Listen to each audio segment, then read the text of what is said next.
I have had many people sending me questions and ask my opinion about flight paths and emergency landings, how these flight paths prove that the shape of the Earth is not a globe.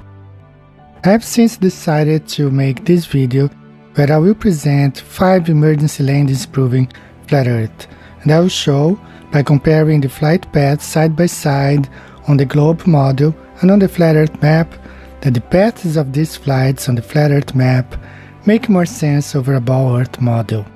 I will also present evidences of a flat stationary Earth through the wind and ocean currents, with the sun and the moon and the seasons. The flat Earth map I will be using in this video is the one which has come to be known as the Gleason's map, the new standard map of the world, by Alex Gleason. There isn't a map that's 100% accurate, and the Gleason's map may or may not have its flaws, but for comparing flight paths, wind and ocean currents, the sun and the moon and the seasons, it's a perfect tool.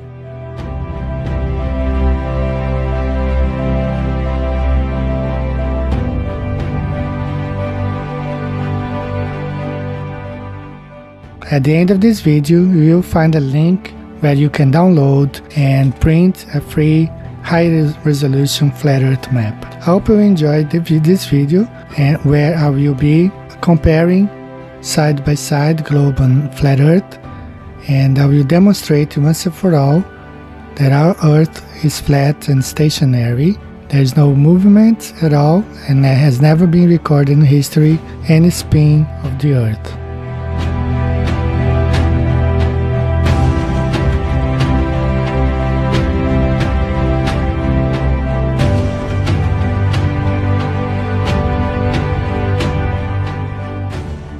The first part of this video we will be talking about flight paths and emergency landings.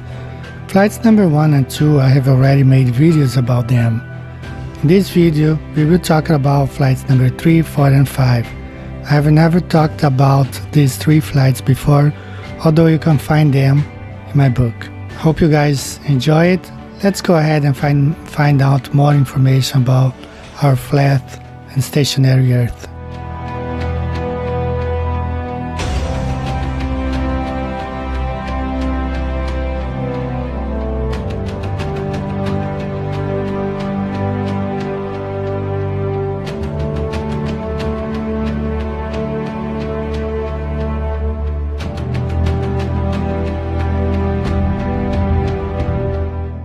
Lufthansa flight LH 543 with 191 passengers on board, and a crew of 13 members departed Bogota on July 26, 2017 towards Frankfurt, Germany.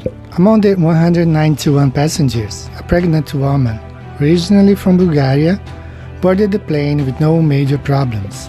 But something quite unusual for the crew of 13 happened during the flight over the Atlantic. Somewhere over the Atlantic, the woman gave birth to a baby boy, being assisted by the flight attendants. Reports say that the passengers had to move seats and the back of the plane was converted into a delivery room. The captain also decided to make an emergency landing for the well-being of the child. What doesn't make sense is the city where the plane landed. Lufthansa flights LH 543 with an emergency landing, Manchester, in England. According to the flight path, Lufthansa LH 543 flies just north of Portugal and Spain. It flies just south of Paris, south of Brussels and above Luxembourg before reaching Frankfurt. Even if the plane had to fly a little bit north of its flight path on the globe, stopover in London could be somewhat acceptable. But the plane landed in Manchester, 200 miles north of London. This makes absolutely no sense at all on the globe Earth model. Manchester is located 700 miles northwest of Frankfurt.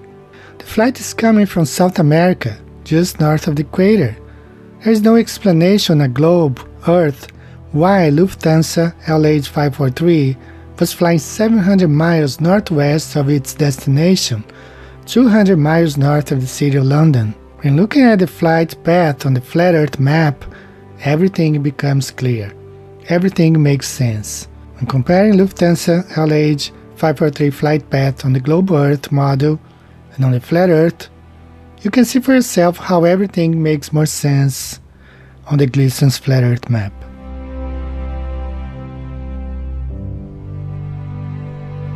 Qatar Airways flight QR725 made an emergency landing in Moscow in April of 2016. A teenager from Saudi Arabia fell in coma aboard Qatar Airways flight QR725, which departed from Chicago towards Doha, Qatar. The online news website Express UK reported that a teenager from Saudi Arabia on board flight QR725 had toxic shock syndrome and hypothermia. After the teenager fell into a coma, the captain decided to make an emergency landing. Where the plane landed is where the argument Flat Earth versus Globe Earth started. The plane landed in Moscow. It doesn't really make any sense at all.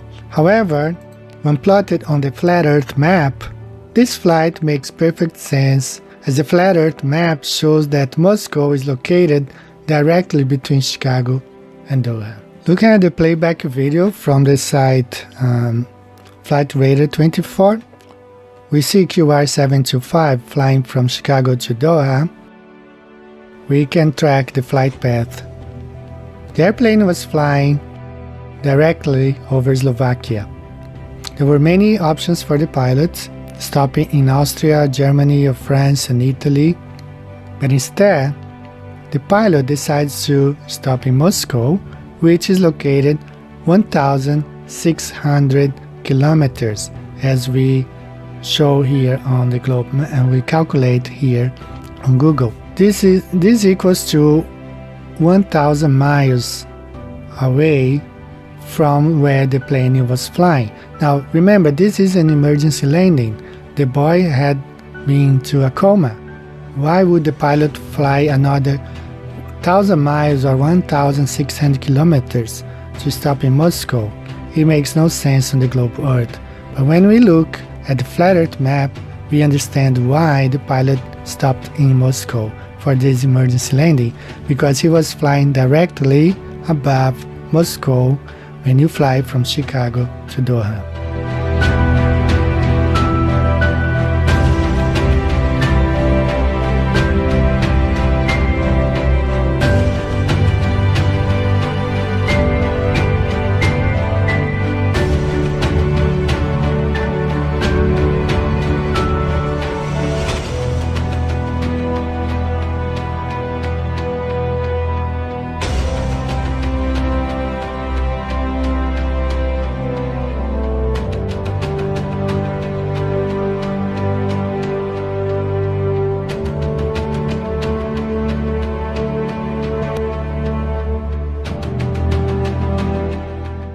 On January 24th, 2019, everything seems to be okay for Hawaiian Airlines AJ50, which departed from Honolulu at 4:13 p.m. local time, with predicted landing at JFK at 6:55 Eastern Standard Time.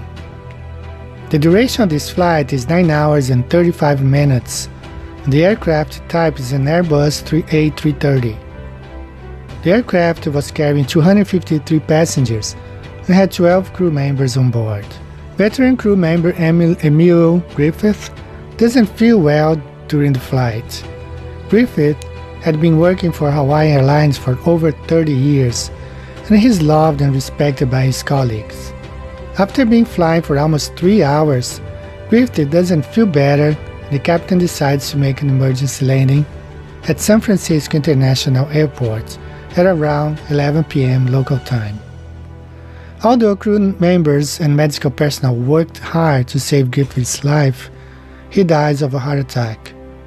He was 60 years old. For the purpose of our research, let's focus on the path of this flight. Hawaii stands at 19 degrees north, 155 degrees west, while New York stands at 40 degrees north, latitude north, 74 west. San Francisco stands at 37 latitude north, 122 longitude west. It's a pretty steep climb to go from 19 degrees north, 155 west to 37 degrees north, 122 west, which is where San Francisco is located, and then remain for almost 5 hours in the same latitude until we reach New York at 40 degrees north, 74 west. Something is not quite right here. Why would a flight that's coming from the southwest not fly towards San Diego or Los Angeles, but fly northwest towards San Francisco and then fly to New York at basically the same latitude? Flat Earth map not only explains why this plane landed in San Francisco, but also gives a better explanation why this plane keeps on flying at the same latitude line for 5 hours, and it makes more sense on the Flat Earth map.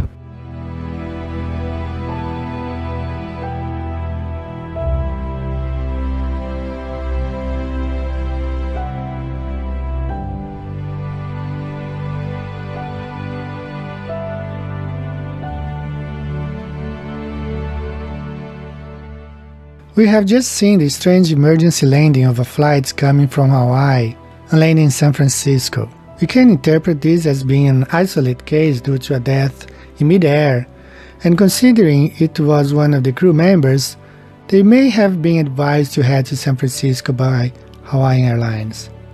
But what to say about a flight which departed from San Diego in Southern California towards Hawaii but flies to Oakland, California for an emergency landing? This is exactly what happened on October 23, 2018, when Hawaiian Airlines flight AJ37 bound towards Hawaii, Maui, had an issue mid-air when a cockpit light illuminated shortly after takeoff, indicating a possible issue with one of the two engines of the Airbus 321N.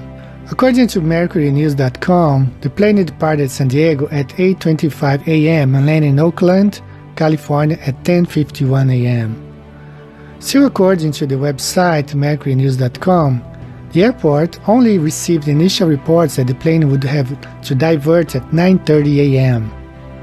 That means the plane was already 1 hour into the flight towards Hawaii, heading southwest over the Pacific Ocean, when it notified Oakland Airport.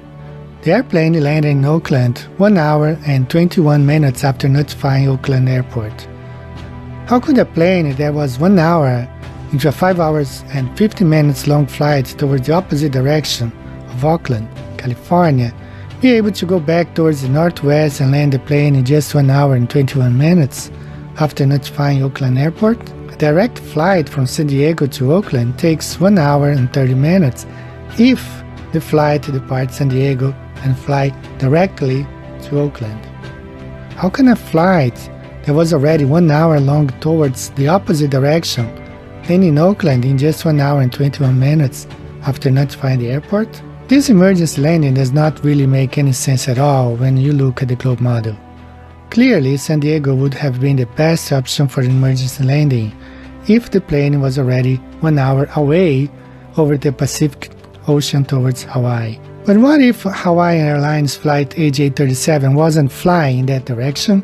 What if Hawaiian Airlines flight AJ37 was already flying towards the northwest? Well, it couldn't be, could it? Isn't Hawaii located southwest of San Diego? Everything starts to make sense when we look at the Gleason's Flat Earth map and compare with the globe model. As we compare the path of Hawaiian Airlines flight AJ37 on both the globe model and on the Gleason's Flat Earth map, it becomes clear why this plane landed in Oakland, California. The flight was already 1 hour into the flight, heading northwest on the coast of California.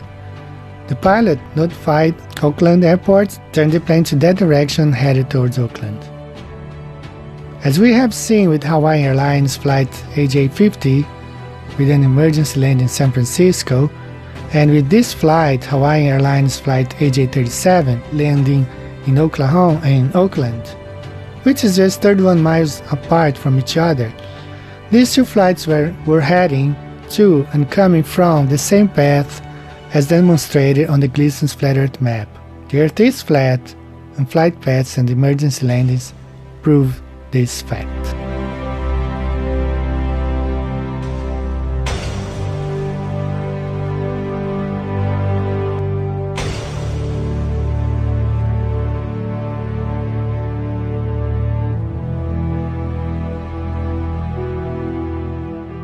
According to Flight Radar 24, Hawaiian Airlines Flight AJ51 was flying south of Salt Lake City over Utah when it abruptly changed its path towards the northwest to make an emergency landing in Seattle. The flight was being tracked live, and the flight path being presented here is in accord with the Globe Earth model and Google Maps. All of a sudden, the plane made a 90 degrees turn to its right and headed towards Seattle for an emergency landing. How could that even be possible?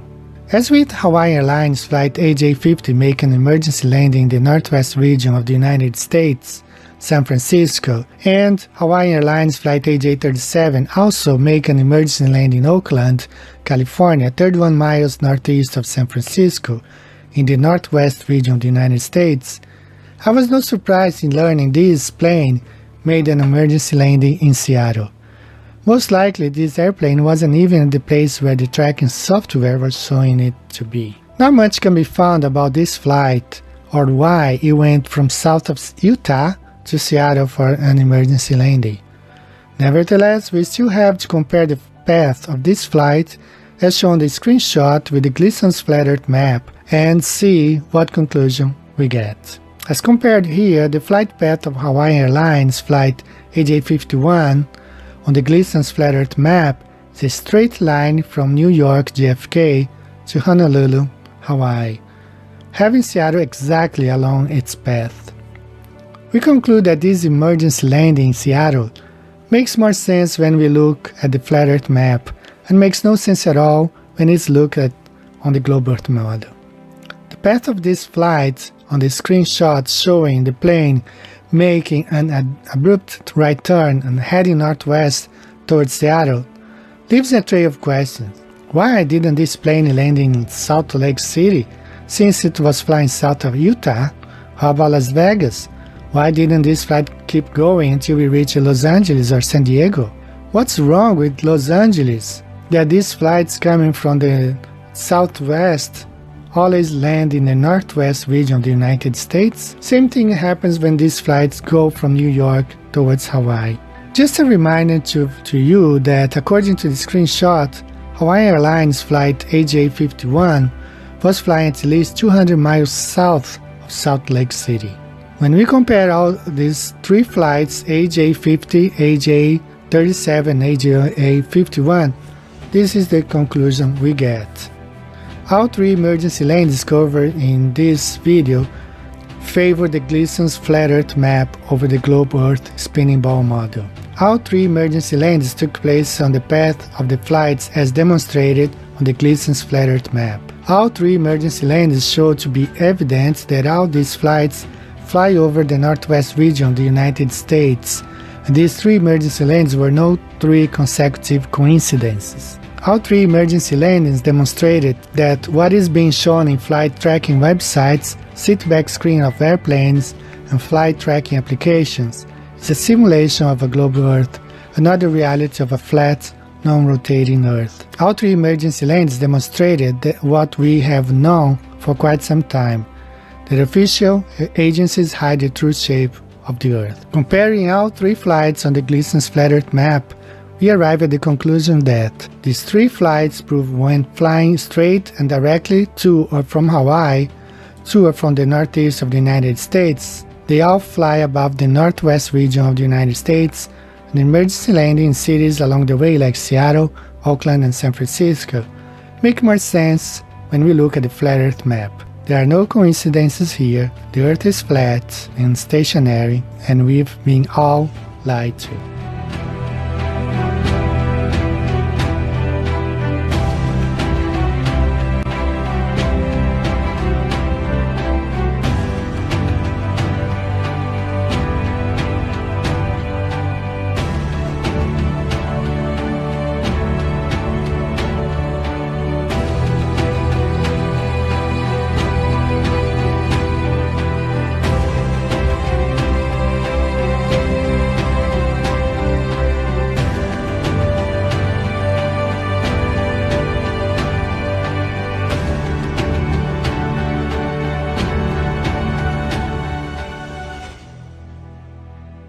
Not many people know that there are jet streams circling around the Earth with speeds that reach up to 250 miles per hour or 400 kilometers per hour.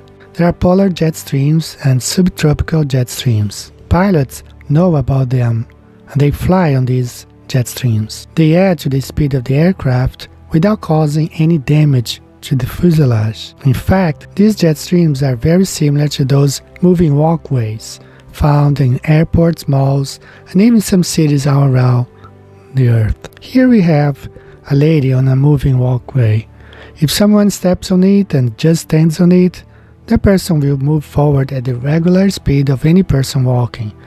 But if the person decides to step on and walk forward on it, that person will increase his or her speed exponentially without making any extra effort. Now that you have a picture in mind, imagine that these jet streams as being conveyor belts or moving walkways above from 7 to 15 miles up circulating all over the flat Earth. There are maps and software available to pilots where they can locate jet streams and fly on them. This animation shows some jet streams represented by the green and red arrows going both directions, flowing all around the flat Earth.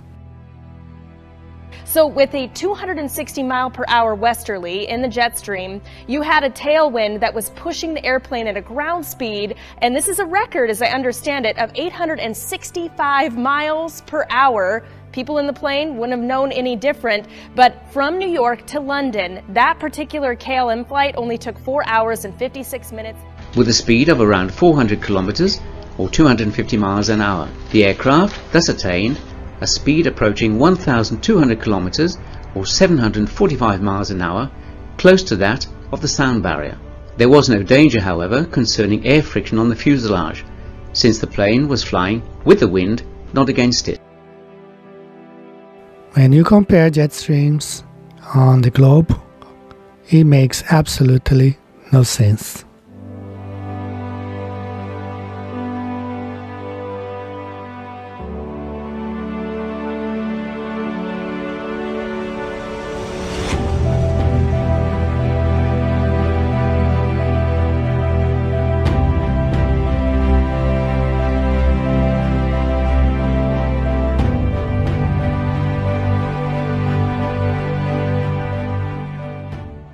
Ocean currents, as seen in this animation, are explained better when looked at the flat Earth map. The sun's electromagnetic energy moves from the Tropic of Cancer outwards towards the Tropic of Capricorn, and then back again throughout the year, pushing the water away from its path, and it makes its journey creating the two directions in water current flow. As the sun moves along its annual path, its energy pushes the currents outward and away from its path, causing the two directions in water current. When compared to the globe model, we can see that on the globe model, ocean currents make no sense.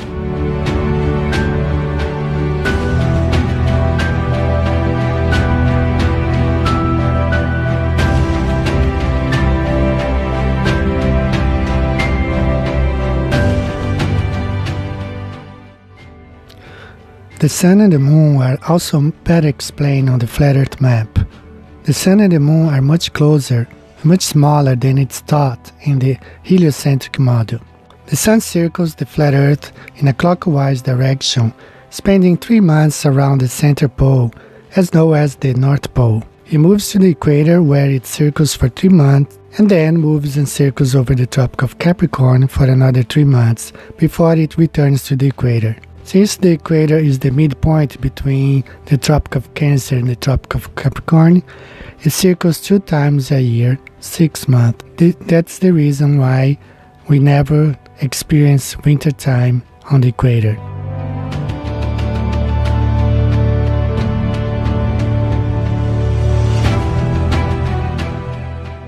The seasons are also better explained on the flat Earth map.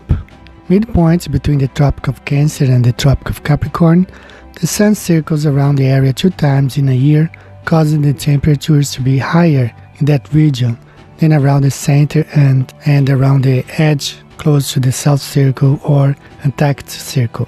In this animation, the yellow-reddish colors demonstrate where the sun circles 2 times in a year, while the blue parts of the map demonstrate where the sun circles only once in a year. We can certainly say that temperatures on Earth are better understood on the flat Earth map. When the sun is circling over the Tropic of Cancer, it's summertime in the Northern Hemisphere. Kids play during a hot summer day in Brooklyn, New York.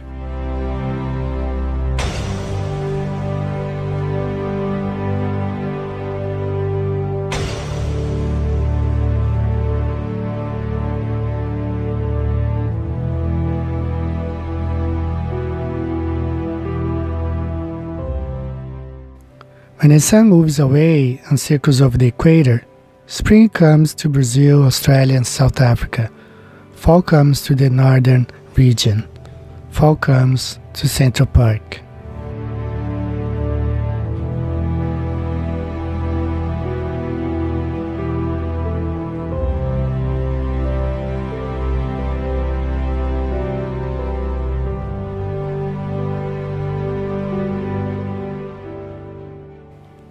When the sun is circling over the Tropic of Capricorn, it's summertime in Brazil, Australia and South Africa. It's wintertime in the center region. It's wintertime in Central Park, New York City.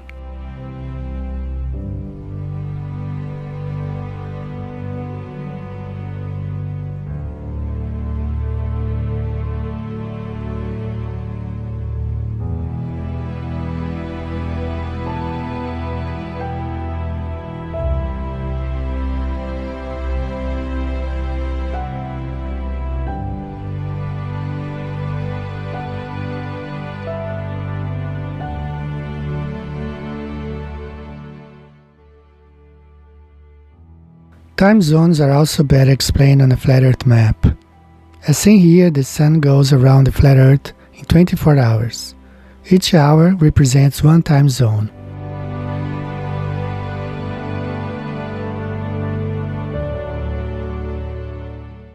Eclipses are better explained on a flat Earth map. Consider the paths of these eclipses on both models below. It makes absolutely no sense at all the way these eclipses work in the heliocentric model by looking at the places where they were recorded: Argentina, Atlantic Ocean, Congo, Red Sea, India, South China, Hong Kong and Caroline Island. When the same places are plotted on the Gleason's flat Earth map, it makes perfect sense. The sun and the moon circle over the flat Earth, the sun circles over the flat Earth, and eclipses prove this observation.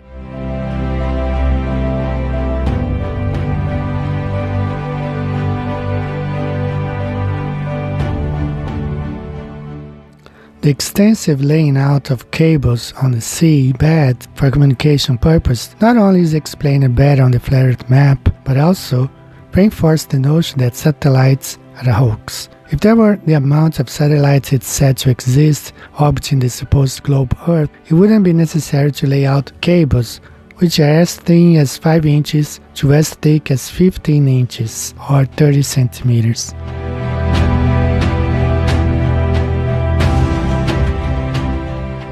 In war times, no other map is used but the flat Earth map. This is the air map of the world, which is the flat Earth map showing distances in miles between cities. A picture of the flat Earth map was seen in Kennedy's Situation Room. This map was prepared for the Aluminum Company of America in 1943, and it was recently sold in one auction for an undisclosed amount of money.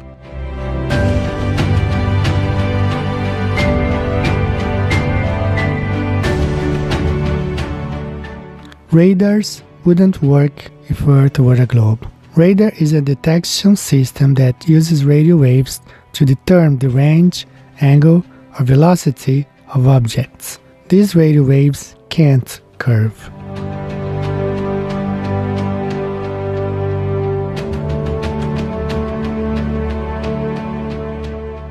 This illustration demonstrates that flight paths make absolutely no sense on a ball Earth, but when compared on the flat Earth map, they are better understood.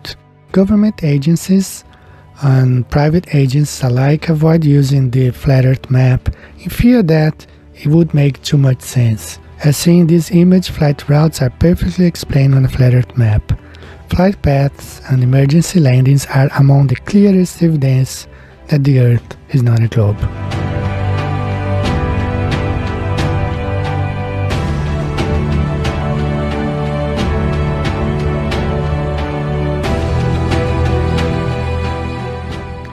In Chinese culture, the yin-yang symbol is nothing but the flat Earth map showing the moon illuminating the night, represented by the black half of and the sun illuminating the day, represented by the white half, circulating from east to west, just as we observe in our day-to-day lives. The Chinese people were one of the last people to adopt the heliocentric model, mostly forced by colonizers like the French, the English, and the Portuguese. Several ancient beliefs have been extremely important in shaping Chinese culture as well. In fact, each of China's traditional religions have themselves been deeply influenced by these ancient beliefs. Undoubtedly, one of the most basic and widespread of them is the concept of yin and yang. In the symbol of the Taoist religion seen here, the mystical Tao is represented as consisting of two balanced but opposing energies. One is called yang, and the other is called yin. Yin is the energy associated with femininity, the earth, the night, the moon, and softness. While in contrast, yang is the energy associated with masculinity, heaven, the daytime, the sun, and strength. Each morning in the parks and public places of China, older people are always seen practicing Tai Chi, an ancient art that seeks to balance yin and yang energies while building strength and agility. And the approach of balancing energy is employed in traditional Chinese medicine as well. The Bible also states that the earth is flat and stationary, with a small sun and moon circulating over its face, as we see in this passage in Genesis 1:16. And God said, "Let there be lights in the firmament of the heaven to divide the day from the night, and let them be for signs and for seasons and for days and years." And God made two great lights, the greater light to rule the day and the lesser light to rule the night. He made the stars also. And God set them in the firmament of the heaven to give light upon the earth, and to rule over the day and over the night, and to divide the light from the darkness.